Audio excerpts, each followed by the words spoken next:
नमस्कार, city post में आपका स्वागत है। मैं हूं श्रीकांत प्रत्युष। आपको पता है कि उत्तर प्रदेश में चुनाव हो रहा है, लेकिन बिहार में राजनीतिक गहमा-गहमी बहुत ज़्यादा है और बिहार में सबसे ज़्यादा चर्चा में है मुकेश सहनी, जो वीआईपी पार्टी के सुप्रीमो हैं। बिहार सरकार में पशुपालन मंत्री हैं।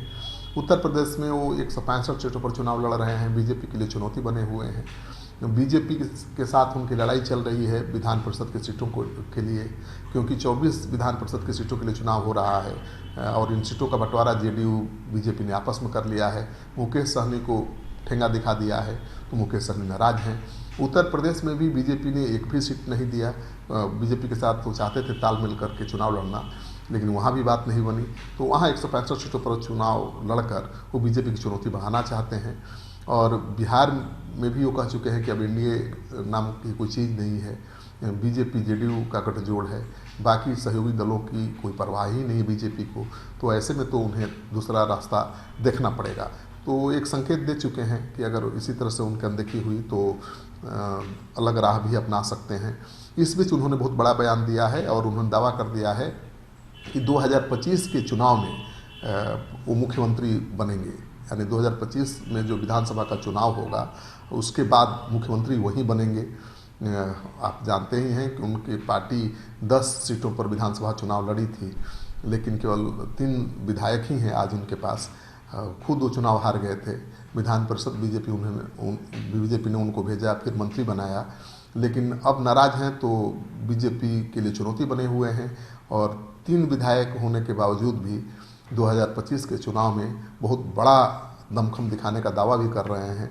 तो मुकेश सहनी का कहना है कि 2025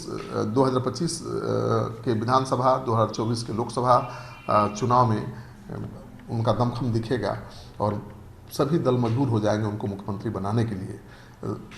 झारखंड में तो होता रहा है ऐसा कि एक पार्टी का एक भी विधायक हो तो मुख्यमंत्री बन सकता है। आप जानते ही हैं, ऐसे उदाहरण हैं, लेकिन बिहार में तो ऐसा कभी हुआ नहीं है कि एक विधायक वाली पार्टी का नेता मुख्यमंत्री बन जाए।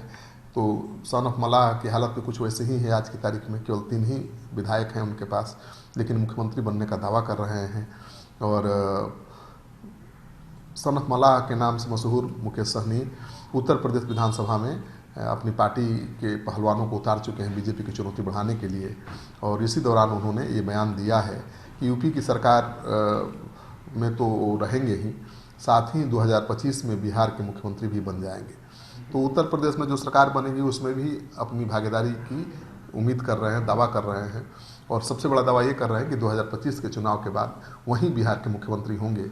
और ये भी कह रहे हैं कि अब तक किसी मुख्यमंत्री ने जो काम नहीं किया है वैसे काम करके सबको दिखा देंगे, यानी अपने को सबसे बेहतर मुख्यमंत्री भी साबित करेंगे। लेकिन जेडीयू उनके इस दावे को मुंगरी लाल का हसीन सपना बता रही है। उसका कहना है कि नीतीश कुमार बिहार के मुख्यमंत्री हैं, आगे भी रहेंगे, और मुंगेरी लाल का हसीन सपना अगर वो दिख रहे हैं तो भला कौन रोक सकता है। तो जेडीयू के नेताओं का बयान पहली बार मुकेश सहनी के बारे में आया है इस तरह का। पहले तो बीजेपी और मुकेश सहनी के बीच घमासान जारी था, दोनों एक दूसरे के खिलाफ बोल रहे थे, लेकिन मुख्यमंत्री पद का दावा जैसे ही किया मुकेश सहनी ने, जेडीयू ने भी उनके खिलाफ मोर्चा खोल दिया है। अब देखना ये है कि कितने दिनों तक एनडीए के मेहमान हैं मुकेश सहनी।